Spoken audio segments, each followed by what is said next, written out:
Pero bien, estamos con esto de la serie, con esto de predicar, siempre entendiendo que cada mes tiene una temática a la cual tenemos que seguir, respetar y trabajar en base a eso.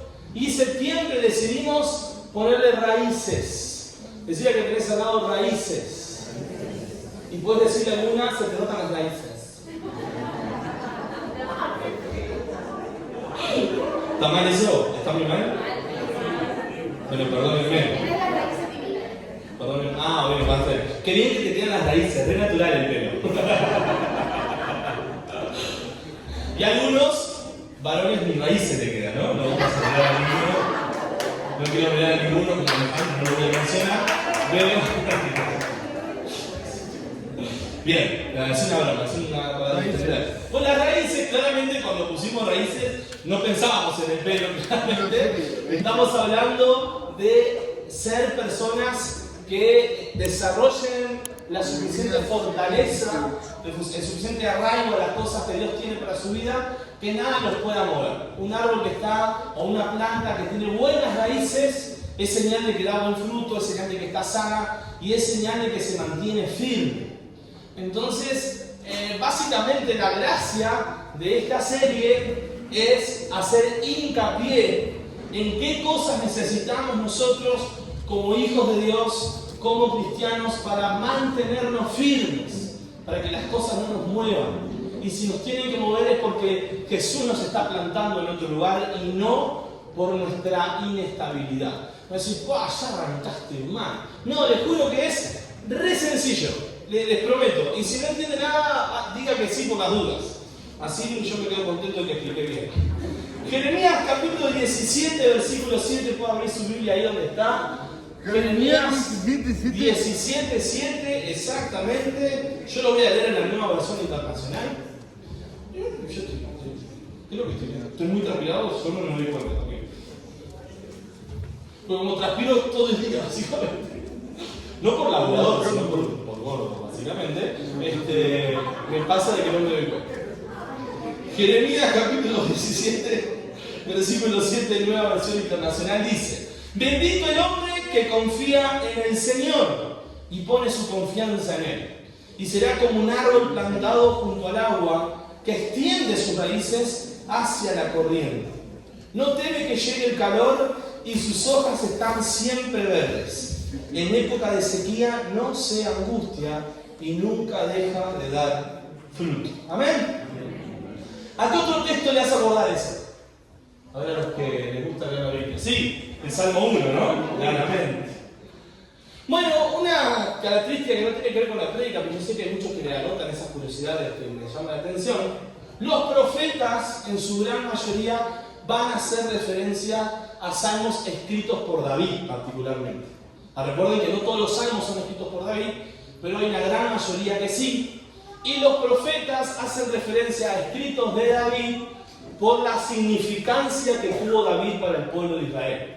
Y más creyendo y entendiendo que muchos de los profetas ya estaban en la época de cautiverio o estaban por arrancar en la época de cautiverio. Entonces, proclamar dichos o frases de David los hacía creer nuevamente en la esperanza. Porque como ustedes ya saben, el Mesías viene de la descendencia de David. Entonces, proclamar textos o frases o escritos de David era algo muy común en los profetas, porque generaba fe, fortaleza para seguir adelante. Por eso es muy similar, claramente Jeremías hace referencia a David cuando escribe. Bien, ahora, ustedes me dirán, bueno, yo les explico un poco qué pasa acá. Porque el texto, si yo lo leo así, es hermoso. Está para poner una remera y salir a correr por Rivera emocionado con lo que dice el texto, ¿no? No, bendito el hombre que confía en el Señor y pone su confianza en Él y será plantado. Entonces yo ya arranqué el texto y ya estoy motivado. Ya mañana arranco al gimnasio, ya estoy como loco.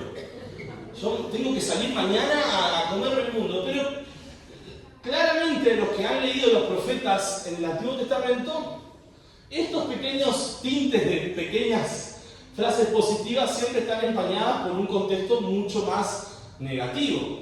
La mayoría de los profetas en el Antiguo Testamento hacen referencia al cautiverio, hacen referencia a cómo el pueblo de Israel se dejó engañar por la idolatría, se dejó engañar por las prácticas de pecado que no estaban a favor, estaban en contra de lo que la ley decía.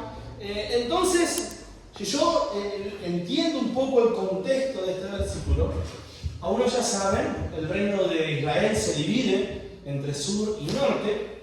¿Cuál es la capital del reino del sur? A ver los que hicieron INT. Eso lo digan en mi historia. No sé si sí, ¿no? La capital del reino del sur, sí, o Jerusalén en realidad. Y la capital del reino del norte, Samaria. Y ahí está el conflicto de la mujer samaritana. Por eso no se llevaban bien samaritanos con judíos. Porque claramente unos pertenecían al reino del norte y otros al reino del sur. Y en el caso de Judá, ahí que estaba Jerusalén, era el pueblo que decidió dentro de todo seguir un poco más a Dios. Pero no del todo. Después vamos a dar cuenta. ¿Qué pasa? Cuando arranca todo esto, Jeremías arranca a profetizar lo que después iba a ser el cautiverio de Babilonia. Como ustedes ya muchos ya saben, los que han estudiado historia en el liceo, hubo por muchos años el concepto de imperios o reinos que gobernaban gran parte de la tierra. Y bueno, cuando Jeremías escribe esto, le está anunciando que el reino de Babilonia iba a tomar cautivo a Israel. Entonces, Jeremías explica durante el capítulo 16 qué es lo que va a pasar y los motivos por los cuales pasa lo que va a pasar. Habla de su inmoralidad, de su falta de fe, de su idolatría. Básicamente, Jeremías explica explícitamente todo lo que estaba pasando con Israel. Inclusive lo compara con un montón de cosas muy negativas. Sin embargo, todas las profecías, esto es algo que quiero que usted me entienda, a la hora de leer las escrituras, más que nada en los profetas, cuando leemos los profetas. Tiene una división todos los profetas. Tiene por lo menos dos divisiones. La división del juicio y por ende la división de la promesa de gracia. Jeremías, obviamente, les explica todo lo malo que vendrá, pero siempre con la esperanza de que algún día iba a venir un Mesías, de que el pueblo de Jerusalén iba a volver a crecer. Entonces, por lo tanto, si Dios a usted le da una palabra de parte de Dios, siempre entienda de que puede venir cargada con juicio, con arrepentimiento, con la idea de transformar algo, pero siempre viene acompañada de una futura esperanza, porque Cristo vino a darnos esperanza. Entonces, siempre tenemos los profetas, ahí el profe me puede dar la razón, siempre los profetas en el Antiguo Testamento tuvieron tiempo de juicio, pero tuvieron siempre acompañados de promesas de gracia. Así que no sé qué es lo que Dios te está diciendo, de lo que Dios te está hablando, tal vez está pasando por un momento complicado, pero en Cristo siempre hay esperanza. Amén. Que sea que tenés al lado, siempre hay esperanza. Siempre hay esperanza. Amén.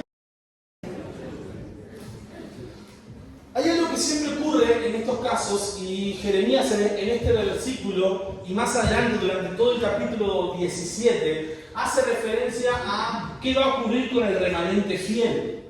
¿Qué es un remanente? El remanente es un grupo de personas que se distinguen del resto. Entonces el remanente fiel hace referencia a gente dentro del pueblo de Judá, dentro de Israel, que sí permaneció fiel a Dios, que sí se sostuvo en lo que Dios enseñó, en lo que Moisés dejó. Entonces este texto no habla a todos. Este texto no empaña a todas las personas. ¿Por qué se lo digo? Porque he visto, y es muy común, que mucha gente agarre textos bíblicos totalmente sacados de contexto y los ponga como grito de victoria para su vida. Y en realidad, este texto no está hablando para todos. Este no es un texto que empaña a todas las personas. Este versículo particularmente habla del remanente fiel, de las personas que no decidieron contaminarse con la idolatría de los otros dioses, que decidieron permanecer fieles a Dios. Entonces, algo que quiero que entiendas, lo primero que quiero que entiendas en esta tarde, en esta noche, es que jamás vas a plantar raíces sólidas en tu vida si no sos parte de ese grupo de personas que permanecen fieles. No sé si me explico. Porque muchas veces queremos bendiciones sin ser fieles. Queremos respuestas sin permanecer fieles. Queremos que ocurran cosas en nuestras vidas y no permanecemos fieles. Entonces, lo que quiero que sepas y lo que quiero que entiendas por sobre todas las cosas en esta tarde es que esta palabra que yo te voy a dar en esta noche es para los que permanecen fieles. Y si vos me decís, tal vez no me siento, pero también en esta noche Dios te va a inquietar a que desarrolles tu fidelidad un pasito más. ¿Amén? Textos previos, si quieren vayan conmigo al versículo 5 de Jeremías 17, un versículo anterior, dos versículos anteriores. Dice: maldito aquel que confía en los hombres, que se apoya en fuerzas humanas y aparta su corazón del Señor.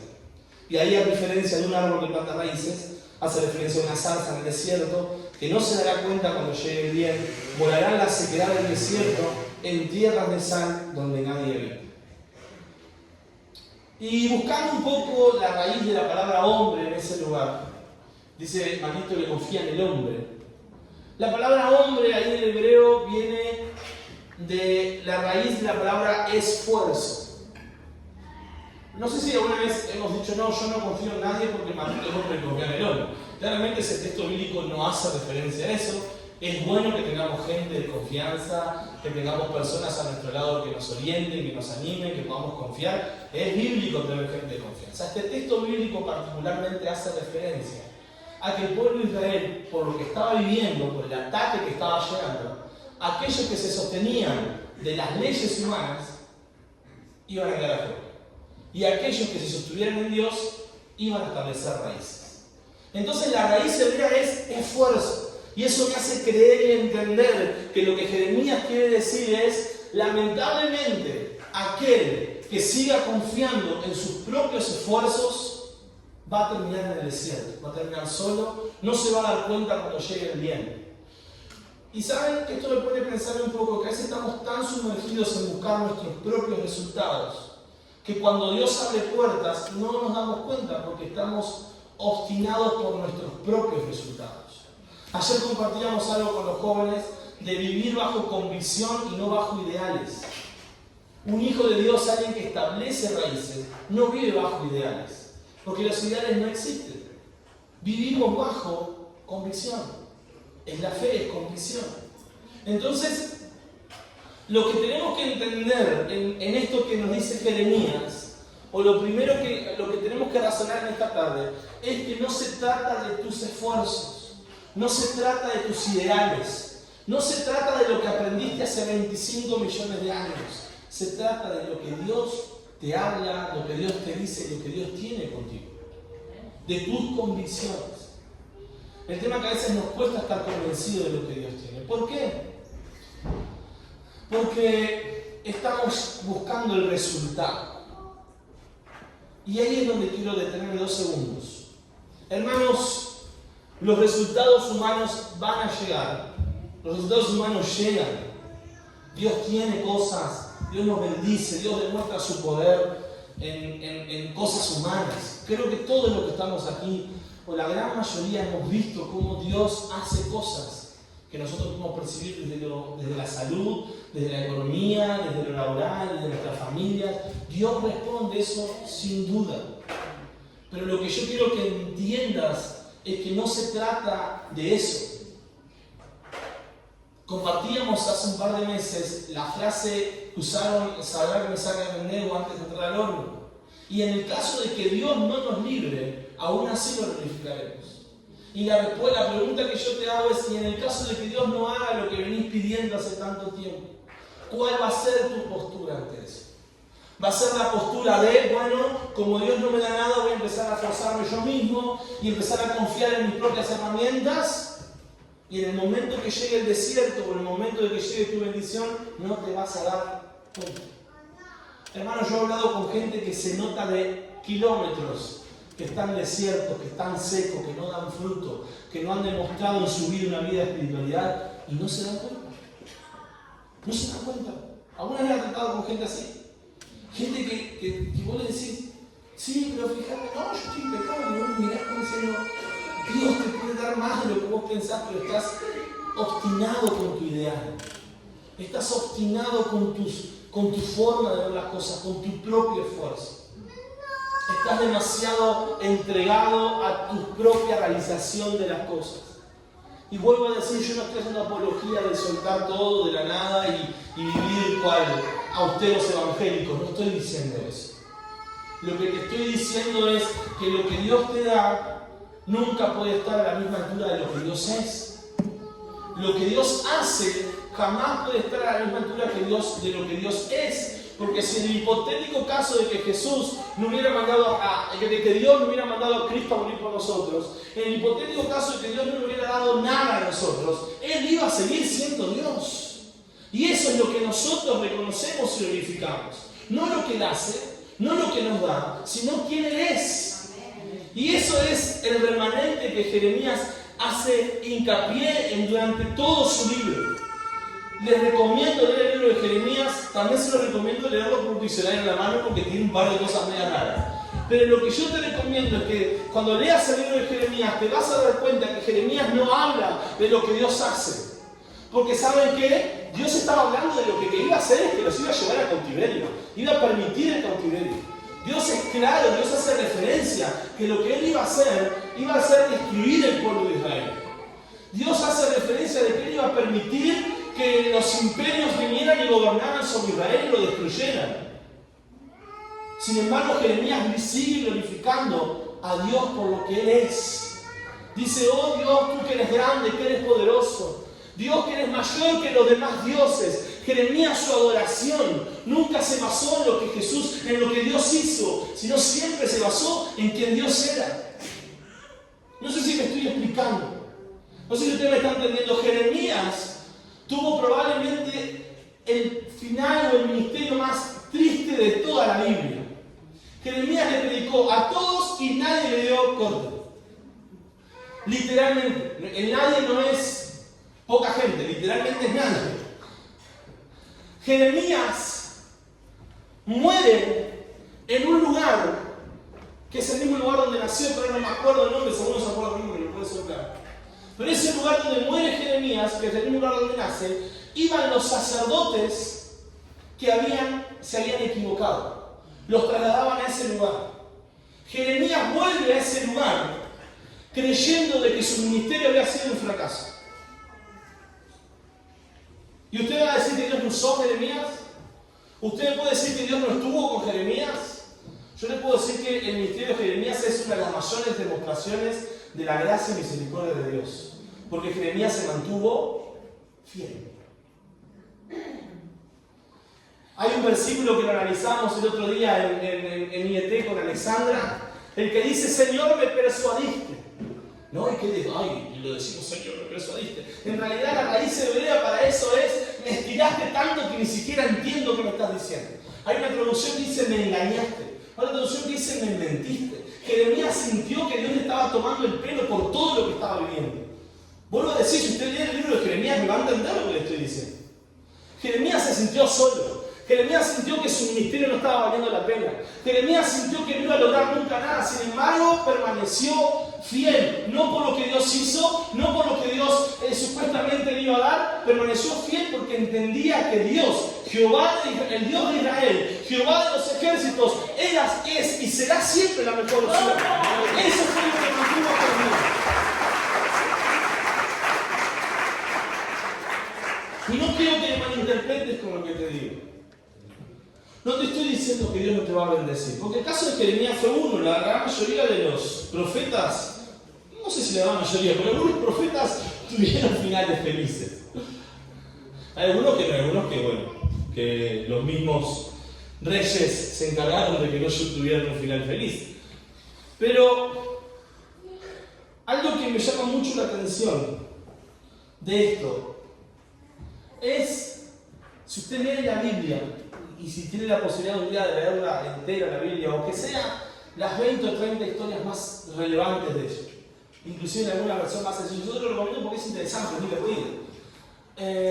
Se va a dar cuenta que Algunas coincidencias hay, pero una gran mayoría son cosas muy distintas.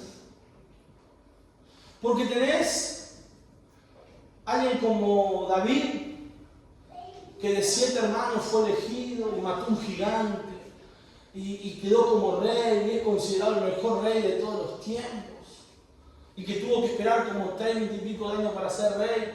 Después tenés un Josías que con 7 años ya era rey. Y ya tenés un montón de diferentes. Tenés un David, por ejemplo, que fue rey porque Dios lo diseñó, y tenés un Saúl que fue rey porque al pueblo de Dios lo cansaron de tantas veces que le pidieron un rey. Tenés gente como Moisés que la remó y no vio la tierra prometida. Pero tenés gente como Josué que por el simple hecho de creer en lo que Dios tenía, logró entrar a la tierra prometida. Y un montón de historias más. Tenés gente como Jeremías, que estuvo bajo 5 reyes israelitas y ningún rey le dio corte. Y tenés un Daniel que estuvo bajo 5 reyes que no eran ningún israelita y los 5 reyes le dieron corte. No sé si usted me entiende a lo que voy. No hay una fórmula secreta. No hay un 2 más 2, 4. Por lo tanto, hay un montón de cosas o desiertos o cosas buenas o malas que cada uno de nosotros vamos a tener que vivir por nuestras propias fuerzas, por nuestras propias experiencias. Hay una frase que me gusta mucho que es: no hagamos doctrina de lo empírico. Hay cosas que simplemente fueron vivencias personales de cada uno y cada uno, si analizamos los 12 discípulos, sumando a Pablo entre ellos, murieron todos de forma diferente. Algunos ni siquiera, después de que se los menciona en la lista que nombran los evangelios, después ni siquiera volvemos a escuchar el resto de los evangelios, pero creemos que fueron personas que se mantuvieron. El resto de los evangelios no era el resto de los libros del Nuevo Testamento. Entonces, quiero que ahora voy a explicar algo sobre las raíces, pero quiero que entiendas que establecer raíces no es hacer lo mismo que hacen los demás. No hay fórmulas para establecer raíces, porque el establecer raíces solamente lo establece el remanente que permanece fiel. Y para permanecer fiel vas a tener que vos descubrir a Dios en tu propia vida. Nunca vas a poder ser fiel por las experiencias de otros. Hay un montón de cosas en nosotros, como la fe, como las ganas de crecer, como un montón de cosas que nosotros vemos que pueden ser a causa de lo que otros hacen. Y no está mal. Muchos de los que estamos acá hoy somos fruto de lo que otros hicieron, de lo que otros creyeron. Yo estoy acá, en primer lugar, obviamente al Señor, pero gran parte es por la enseñanza que tuve de niño de parte de mis padres. Obviamente yo he crecido y he logrado cosas en el Señor por mi formación o por haber visto gente que me inspiró. Pero lo que me hace permanecer fiel es mi experiencia con Dios. Nunca voy a poder permanecer fiel o hacer raíces. Y te digo más, nunca vas a poder sostenerte con raíces ajenas. Nunca vas a poder ser estable con las raíces de otros. Porque el árbol, a veces se pueden entrelazar las ramas, puede pasar un montón de cosas. Pero cada árbol tiene su propia raíz. Y nosotros, los cristianos, los hijos de Dios, cada uno de nosotros, somos responsables de extender nuestras propias raíces. ¿Amén? La profundidad de tus raíces en Dios determina tu fortaleza ante las tormentas. Mucha gente dice: wow, qué increíble cómo hay gente que permanece fiel o para todo lo que estás pasando.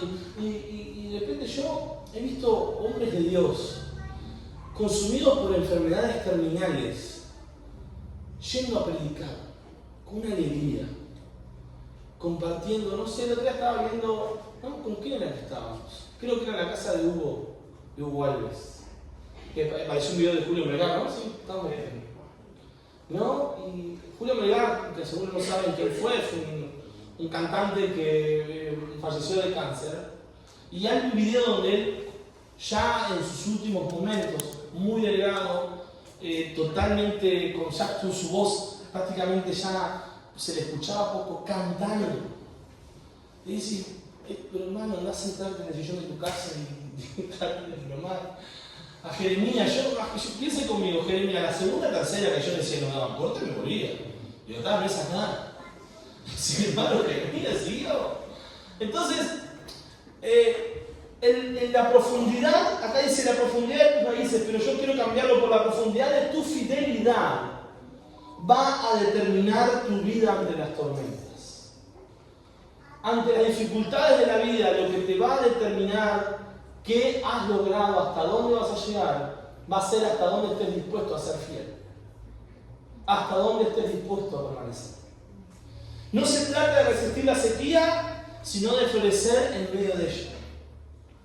Otra cosa que la raíz nos da es, no solamente se trata de que en la sequía tenemos que aguantar sequitos hasta que en un momento demos flores, demos hojas verdes. El que permanece fiel da fruto inclusive en su sequía más grande. El que permanece fiel encuentra agua en el desierto más árido. El que permanece fiel, como por ejemplo parte del pueblo de Israel, golpea una roca y sale agua. No sé si usted me entiende, el maná viene. El desierto era imposible que cayera maná, pero cayó.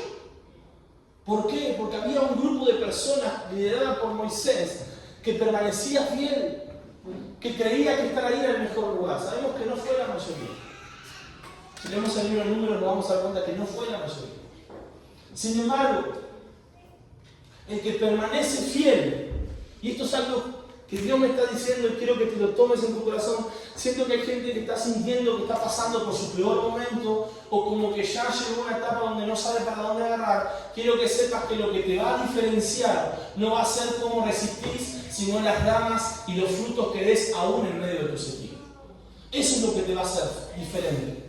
Eso es lo que te va a permanecer, lo que va a demostrar la profundidad de tu fidelidad y de tus raíces. No solamente cuánto aguantás, sino cuántos frutos das a pesar de la sequía. Porque en el mundo de Dios, en el mundo de Cristo, no nos regimos por leyes naturales. ¿Qué quiere decir esto?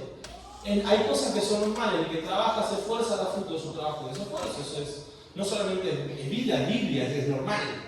Pero hay gente que ha tenido que lidiar en momentos negativos y aún así Dios lo ha sorprendido con cosas increíbles.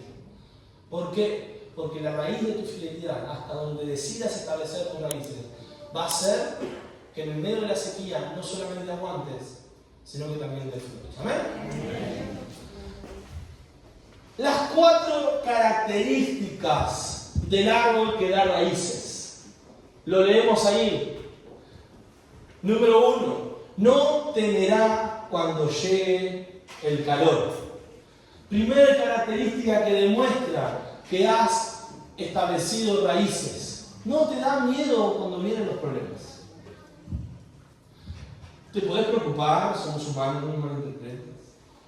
Pero ya lo que el Señor nos da, a diferencia de todo lo demás, es que es paz. Paz.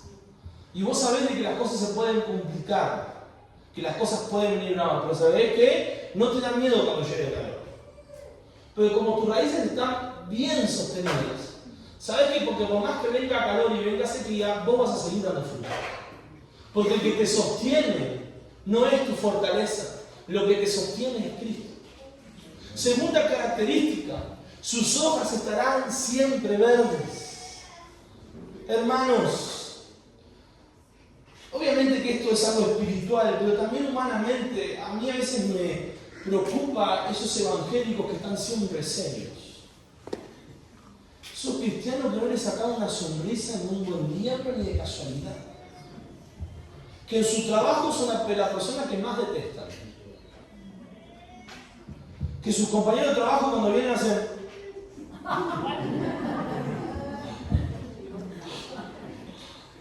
Cristianos hermanos, que vos le decís, vos qué lindo día, mucho calor. Qué lindo día, un frío, qué lindo sol, sí, pero el campo precisa lluvia. ¿Viste que llovió? Sí, no se puede salir. Entonces, claro. Obviamente yo se lo estoy diciendo así para que usted me entienda.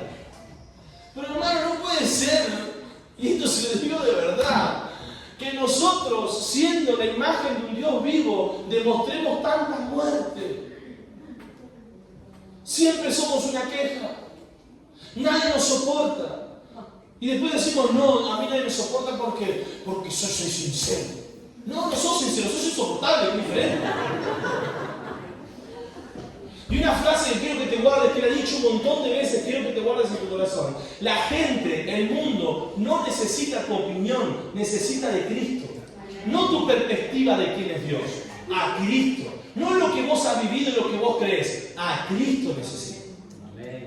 Si dejamos de hablar un poco menos y dejamos que Dios hable más, vamos a demostrar que nuestras hojas siempre están verdes. No estoy hablando de tristeza y de angustia, porque Jesús se angustió. Jesús estuvo triste. Todos pasamos por momentos en los cuales de repente estamos sentados, no sé si a alguna vez le pasó, tuviste un día agotador, te aguantaste la ganas de llorar, te sentaste en el sillón y explotaste.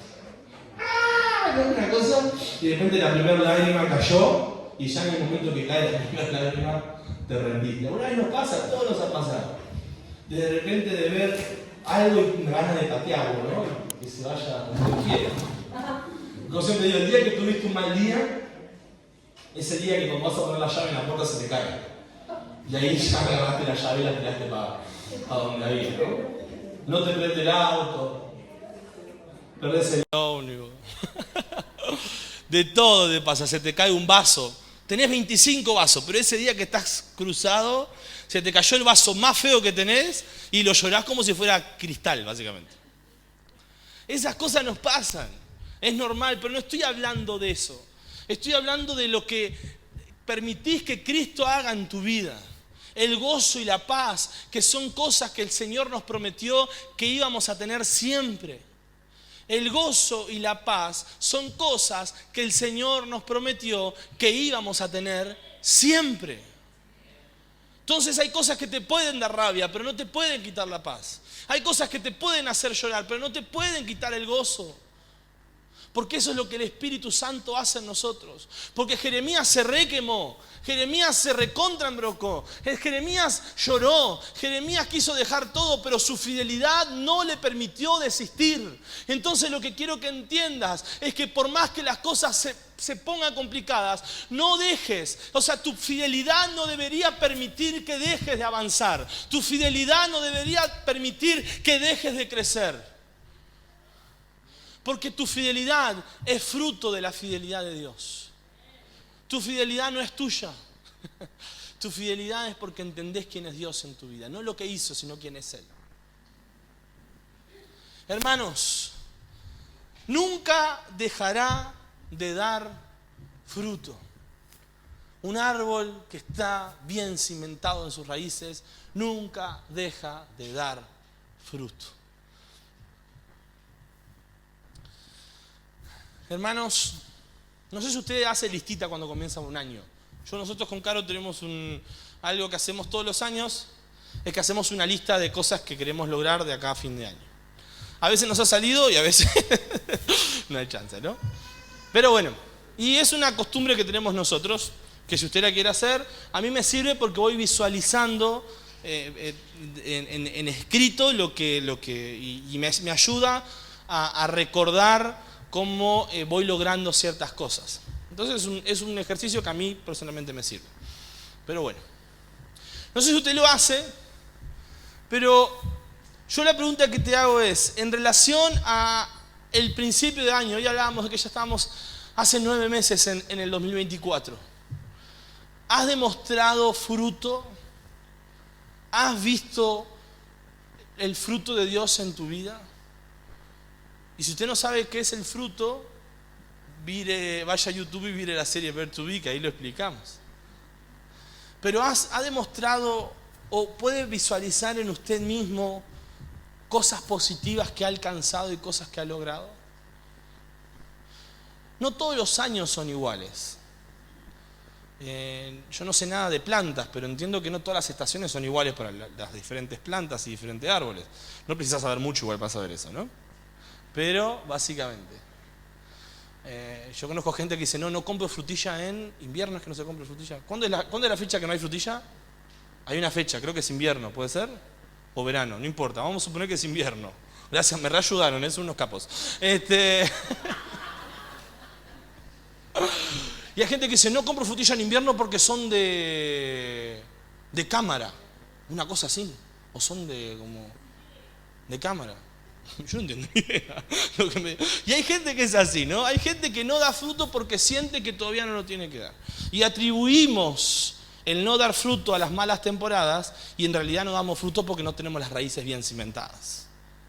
Y ahí está la diferencia. Nosotros no somos frutillas. Alguno que un poco más colorado que el otro, pero ninguno es frutilla. ¿A qué voy con esto? El que vos no estés dando fruto jamás puede ser culpa de tu estación. El que vos no des fruto es culpa de que no estableciste raíces. Porque ¿saben qué? En el árbol del Señor, vamos a ponerle un término, en el árbol que el Señor nos ha plantado, en invierno da frutilla, en verano da naranja, en otoño da pera y lo que tenga que dar, porque Dios no solamente nos da un fruto, Él constantemente nos frutifica.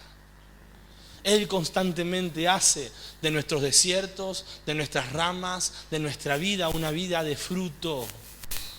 Y no te estoy diciendo las 3 cosas que estás pensando: familia, plata, salud. Te estoy hablando de algo mucho más allá de eso.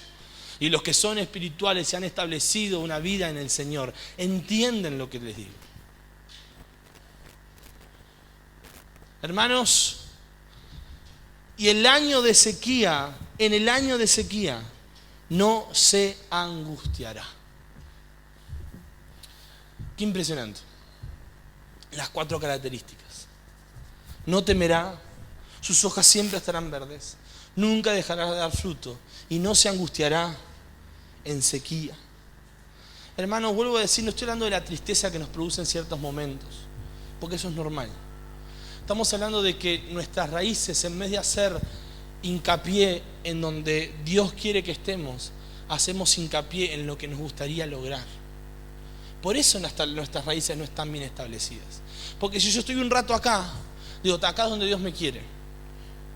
Pero si me corro un poquito por acá, estoy un par de raíces donde Dios quiere y un par de raíces donde yo quiero.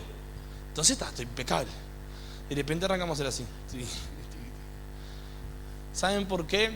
Porque no existe las cosas a medias en el reino de los cielos. Nunca van a existir. Imagínense que la Biblia dice que es preferible ser o caliente o frío antes que ser tibio. Literalmente es preferible ser frío antes que ser tibio, y lo que va a hacer con los tibios usted ya lo sabe, ¿no? Dice que los vomitaría de su boca. Entonces, mientras pasa el grupo de alabanza, usted quiere saber cómo ser una persona. ¿Cuántos le gustaría establecer raíces? Amén. Bueno, y el resto no entendieron la prédica. Vamos de nuevo. Yo hago esto para que usted se divierta, ¿no? ¿Cuántos le gustaría establecer raíces? ¿Cuántos le gustaría ser como árbol plantado? ¿No? Lo primero, tenés que animarte a ser parte de ese remanente que es distinto, que hace las cosas diferentes. Ahora, te voy a dar, déjame contar, ¿cuántos son? 1, 2, 3, 4, 5. Te voy a dar 5 herramientas, rapidito, para que seas ese árbol que da raíces. Número 1, tendríamos que ir a marzo, amnesia. Número 1, para dar raíces tenés que recordar constantemente quién es Cristo en tu vida. Número 2, techos rotos, vamos a abril. Tendrías que trabajar para romper esos límites que te impiden acercarte a lo que Cristo tiene contigo. Vamos a mayo, mismo lugar. Dejar que el Espíritu Santo transforme tu vida. Dejar que Él te parta al medio en 2 y haga lo que quiera contigo. Tendríamos que ir a junio. Instinto de supervivencia, permitir que sea Él el que nos equipe y nos dé las herramientas suficientes para permanecer fieles. Tendríamos que ir a julio, al ver to be, al ser y estar como Dios quiere que seamos y en donde Dios quiere que estemos. Y tendríamos que ir al mes pasado y darnos cuenta que somos parte de una iglesia poderosa. Y si querés saber cómo hacer raíces, tenés que haber prestado atención desde marzo hasta agosto. Y si tú no le prestaste atención o te sumaste a nosotros después de ese periodo, déjame explicarte que la única forma de establecer raíces es si reconoces que Cristo es el único en tu vida y si permitís que el Espíritu Santo haga lo que quiera contigo para que en todo esto siempre glorifiquemos a Dios. Ponete en pie ahí donde estás. Take the pain away, take the pain away, still another day. I give you all of my heart.